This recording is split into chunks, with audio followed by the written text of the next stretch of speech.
श्री गुरुदेवाय नमः। श्री वृंदावन बिहारी लाल की जय। आज के कलयुग में ऐसे भक्त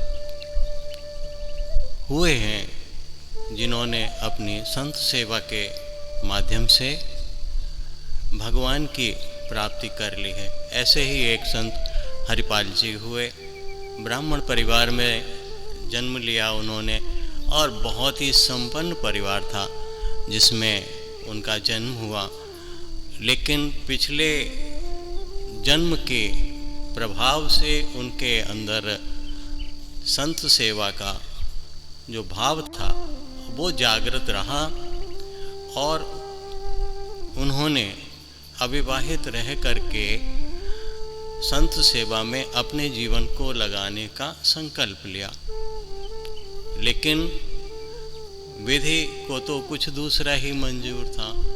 एक ब्राह्मण बालिका ने, जो कि बहुत ही वो भी ज्ञानवान थी, उन्होंने ये संकल्प लिया कि यदि कोई ब्राह्मण बालक 1000 संत जनों को नित्य उनकी सेवा में होगा तो मैं उसी से विवाह करूँगी, वरना जो है मैं ऐसे ही रह जाऊँगी, ऐसे ही भगवान का भजन करते रहेंगे। जब हरिपाल जी ने सुना कि ऐसा संकल्प है तो उनके मन में आया कि ये संकल्प 1000 संतों को की सेवा का मैं करने का प्रयास करूं। और उन्होंने धीरे धीरे जो है संतों की सेवा में अपने को, अपनी संपत्ति को लगा दिया। श्री संपन्न तो वो थे ही, और ये जब उस देवी को पता चला तो उन्होंने और इनके परिवार ने भी इनका विवाह उसके साथ कर दिया। अब दोनों पति पत्नी संत सेवा में अपना नित्य संत सेवा में अपने को लगा दिया। बिजनेस तो कोई था नहीं, धन आगमन का तो कोई रास्ता था नहीं। केवल जो उनके पास में उनके पुरखों द्वारा जो संपत्ति उनकी जोड़ी हुई थी, जो खेतीबाड़ी थी, उसी से उन्होंने संत सेवा में सेवा करने का जो संकल्प था वो उन्होंने पूरा करने लगे। धीरे धीरे जो है, जब वो संत, अब क्या है कि जब आप चिड़िया को दाना ही डालने का कार्य शुरू कर लें तो पहले दाना डालेंगे, 1 चिड़िया आएगी, फिर 2 चिड़िया आ जाएंगी, फिर 4 आ जाएंगी, फिर 8। धीरे धीरे चिड़ियों को दाना डालते डालते जो है बहुत सारी चिड़ियों का झुंड वहाँ पर इकट्ठा होने लगेगा। इसी प्रकार संतों की भी यही है कि जैसे जैसे संत जन की सेवा जो भी करने लगता है, फिर उसके यहाँ सत्संग, संत सेवा और अन्य प्रकल्प अपने आप शुरू हो जाते हैं। तो इसी तरह धीरे धीरे करके जो संतों का नित्य उनके घर पर आगमन होता रहा और वो बड़े प्रेम से संतों की सेवा उनका करते रहे, उनकी सेवा करते रहे, और संत जनों का आशीर्वाद उनको दोनों को नित्य प्राप्त होता रहा। लेकिन जब कोई बिजनेस नहीं है, धन का आगमन नहीं है, तो कुबेर का खजाना भी खर्च करते करते खाली ही हो जाता है। या तो कोई उद्यम किया जाए। इनके पास उद्यम तो कोई था नहीं, लेकिन इनकी प्रतिष्ठा थी कि ये धनवान हैं। तो धीरे धीरे करके जब घर का सारा सामान और जितने फिर खेती, ये सारी की सारी इन्होंने बेच दी। बेचने के बाद में अब क्या करें? अब इन्होंने बाहर से उधार लेकर के संत सेवा का कार्य प्रारंभ किया। इसमें इनकी पत्नी का भी सहयोग था, वो भी नित्य संत सेवा में लगने के लिए उनका आदर सत्कार, भोजन और सत्संग सुनना, ये सारे कार्यों में लग कर वो सहयोग करती थी। और धीरे धीरे इन्होंने अपनी सारी संपत्ति सारा बेच करके जो है संत सेवा में लगा दिया, और बाजार से भी लोगों से उधार ले लिया। उधार लेते रहे, लेकिन इनकी प्रतिष्ठा बहुत थी कि सबको पता था कि ये बहुत धनवान है, तो बहुत सारा धन, लेकिन ये भी उधार भी लोग तभी देते हैं जब उनको ये आशा होती है कि धन वापस मिल जाएगा। जब धन वापस इन्होंने नहीं किया, करते कहाँ से, ये तो केवल उधार लेकर के संत सेवा में लगा दे रहे थे, तो बाहर से उधार मिलना भी बंद हो गया। जब उधार मिलना बंद हो गया, लोगों ने मना करने लगे कि हम उधार नहीं देंगे, तुम वापसी नहीं करते हो, तो इन्होंने ऐसा कार्य शुरू किया जो पाप कर्म में आता है। इन्होंने चोरी करना शुरू किया। चोरी भी रात को चोरी करने जाते, और चोरी भी जिस घर में जाते उस घर से केवल आटा, दाल, चावल, गुड़, बूरा ऐसी चीज़ें ही चुरा करके लाते और उसी से संत सेवा में करते रहते। इनके जिस शहर में ये रहते थे उसमें एक बनिया थे, वो बहुत ही थे तो धर्मात्मा, लेकिन वो कहीं पे खर्च नहीं करते थे कुछ। एक दिन इन्होंने सोचा इनके पास में बिल्कुल भी सामान ख़त्म हो गया, तो इन्होंने जो है उस वैश्य के घर में जा कर के, जब रात्रि का समय था तो उसके घर में गए और इन्होंने आटा, दाल, चावल सब, तो इतने में उस वैश्य की पुत्री जो है जाग गई। उसने अपने पिताजी से धीरे से कहा कि पिताजी कोई चोर आया है, और वो जो है सामान जो है वो उसमें कपड़े में बांध लिया है उसने। तो वैश्य ने क्या कहा, चुप रहो चुप रहो चुप रहो चुप रहो, हरिपाल होंगे, वो केवल जो है आटा, दाल, चावल लेकर के संत सेवा में लगा देंगे, मैं तो नहीं लगा पाता अपना धन कुछ भी, लेकिन हरपाल के माध्यम से तो कम से कम ये संत सेवा में लग जाएगा। तो जब इन्होंने हरपाल जी ने सुना कि ये जो वैश्य है ये खुद ये सामान को हमारे माध्यम से लगाना चाहता है और हमको जानता है, ये तुरंत ही जो है वहीं पर सारा सामान छोड़ करके ये वापस चले आए कि, और लेकिन उस वैश्य ने अगले दिन क्या किया, अगले दिन जैसे ही सुबह हुई उसने वो सारा सामान जो बांधा था, जो इन्होंने बांधा था, और ये अपना जो है वो गठरी वठरी सब वहीं छोड़ आए थे, जो बांध लिया तो फिर वो इनके घर पे ला करके छोड़ गया और इनके चरणों में प्रणाम करके बोला, महाराज जो कुछ भी है वो हम आपको आप इसको स्वीकार कर लें और यह सारा सामान संत सेवा में लगा दें। अब वो संत सेवा में लगा दिया उसको भी। और एक दिन की बात क्या हुई कि संत लोग जो है बहुत सारे इकट्ठे इनके यहाँ पर आ गए। अब इन्होंने कहा कि पत्नी से कहा कि देखो भैया घर में कुछ है कि जो इनके नाश्ते की व्यवस्था कर दी जाए और उसके बाद भोजन के लिए हम बाहर जा कर के कुछ व्यवस्था करते हैं। पत्नी ने कहा कि घर में तो कुछ भी नहीं है। तो उन्होंने कहा वो तो तुम्हारे कान में कुंडल है ना, ये दे दो। और वो कुंडल ले करके मार्केट में गए और उनको देख करके वो सारा सामान ला करके उन संत जनों की व्यवस्था करी। अब अगले दिन फिर इसी तरह का हुआ कि कुछ भी नहीं रह गया। और अगले दिन तो ये हुआ कि भगवान ने भी परीक्षा लेने के लिए बहुत सारे यानी कि हजारों की संख्या में संत जनों को इनके घर पे पहुंचा दिया। अब संत जन पहुँच गए। इन्होंने दोनों ने बड़े प्रेम से जो है उनका स्वागत किया और स्वागत करके पत्नी से कहा कि इनके व्यालू की व्यवस्था करो, नाश्ते का व्यवस्था किसी तरह से करो, और मैं अब भी आया किसी बहुत तगड़े वाले को लूट करके लाता हूँ सामान। अब ये रास्ते में खड़े हो गए और इंतज़ार करने लगे कि कोई तगड़ा आसामी मिल जाए तो फिर इन संत जनों की सेवा हो जाए।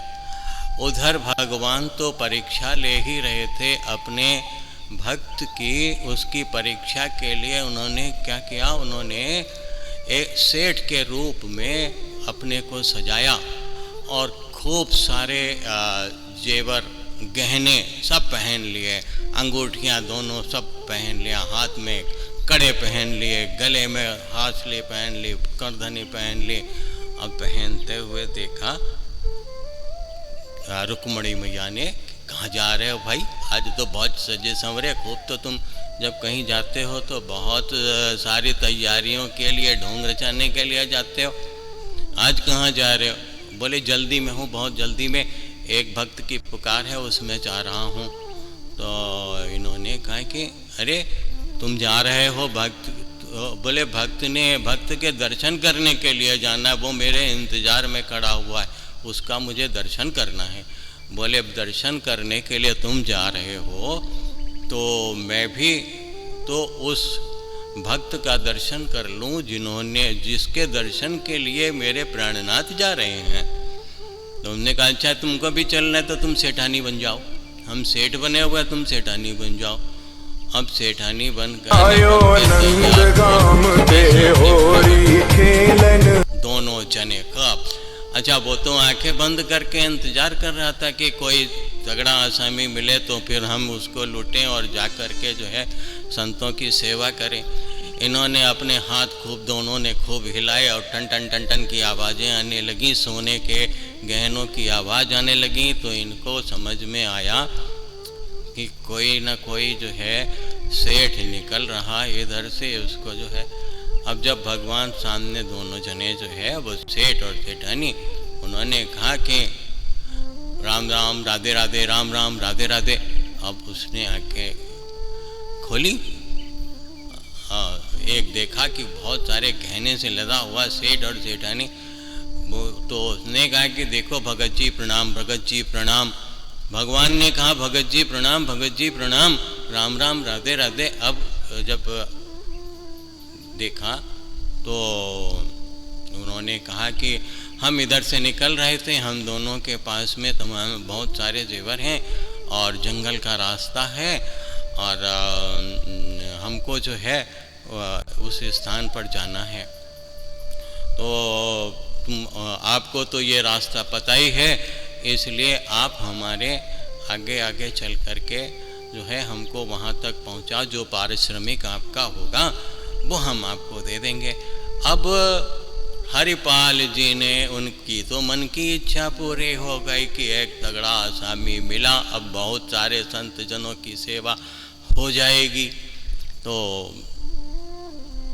ये हुआ कि अब ये हमें आपका सामान भी उठाना, आपकी सुरक्षा भी करनी है, तो बिना तो पारिश्रमिक के ये संभव नहीं है। तो भगवान सेठ जी ने कहा कि हाँ हाँ पारिश्रमिक बताओ, जो तुम बताओ उतना तुमको दे देंगे।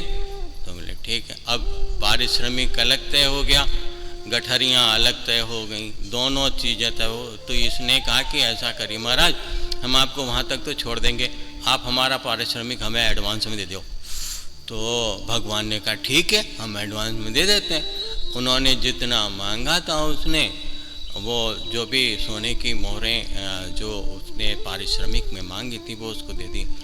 तो हरिपाल जी ने कहा कि आप यहीं पर ठहरो, मैं अभी 2 मिनट में एक आवश्यक कार्य से अभी होकर के आता हूँ। और वो धन ले करके उन्होंने जो है अपने घर पे गए, पत्नी को वो दोनों मोहरें दी और कहा कि इससे संत जनों की सेवा कर लो और मैं अभी आया।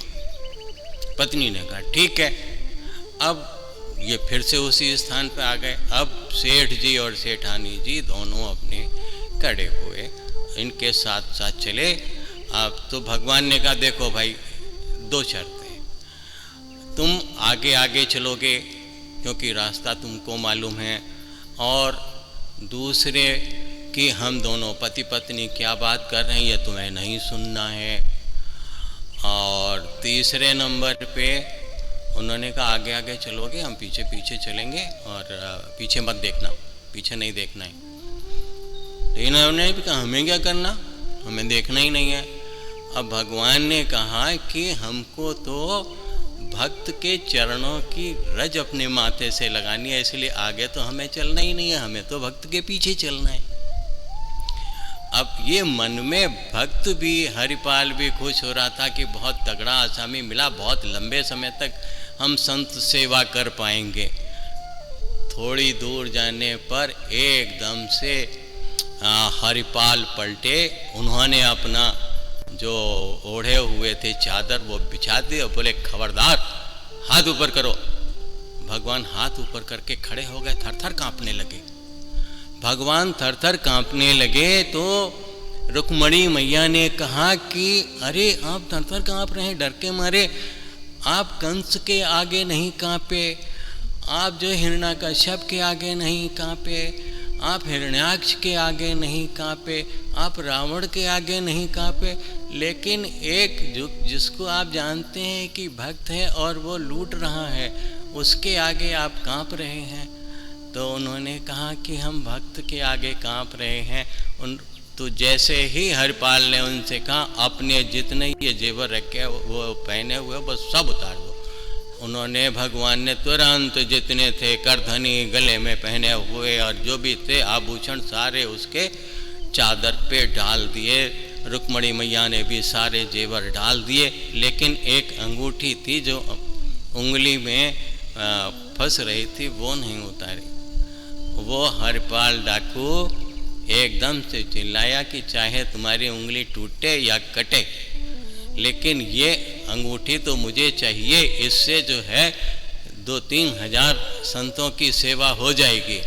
इतना सुनते ही रुक्मणी मैया भी जो है वो अब भक्त के आगे नतमस्तक हो गई और तुरंत उन्होंने वो अंगूठी भी उतार करके उसके हाथ में दे दी।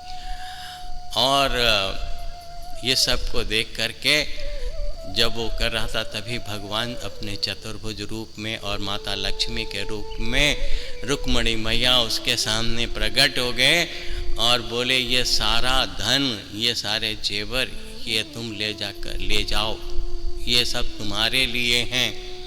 और तुम जब घर में इनको ले जाओगे तो ये तुम्हारा धन अक्षय रहेगा।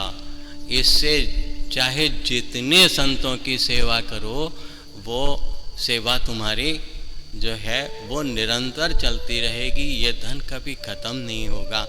तो हरिपाल जी ने कहा कि भगवान हमने तो चोरी केवल संत जनों के लिए, उसके बाद भी आप हमारे ऊपर प्रसन्न हो गए, और ये जो संत सेवा का संकल्प है ये हमारा अकेला नहीं है, इसमें हमारी अर्धांगिनी भी भागीदारी है।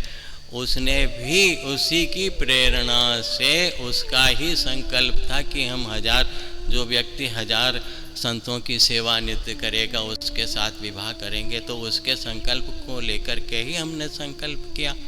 तो इन्होंने कहा कि उसको तो दर्शन, हमने तो केवल उसके संकल्प को पूरा करने के लिए हमने ये कार्य किया है और आपने हमें दर्शन दिए, अब आप उसको भी दर्शन दीजिए।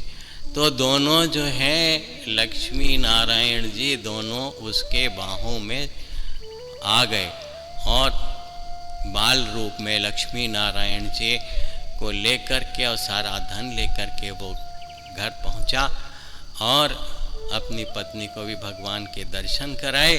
और दर्शन कराने के बाद वो दोनों पति पत्नी संत सेवा में लग गए और निरंतर उनके द्वारा संत सेवा होती रही। ऐसे भक्तों के भारत में जो हुए, तो भारत में भक्तों की बहुत ज़्यादा श्रृंखला है, बहुत सारे भक्त हैं जो संत सेवा में, गुरु सेवा में और ब्राह्मण सेवा में, गौ सेवा में लगे हुए हैं। तो प्रत्येक मनुष्य का ये कर्तव्य है कि वो संत सेवा और माता पिता की सेवा और गुरु सेवा, ये सारी सेवाओं को करके अपने जीवन को धन्य बनाए। इसी के साथ अपनी वाणी को विराम देते हुए आज के लिए इतना ही। बोलिए वृंदावन बिहारी लाल की जय।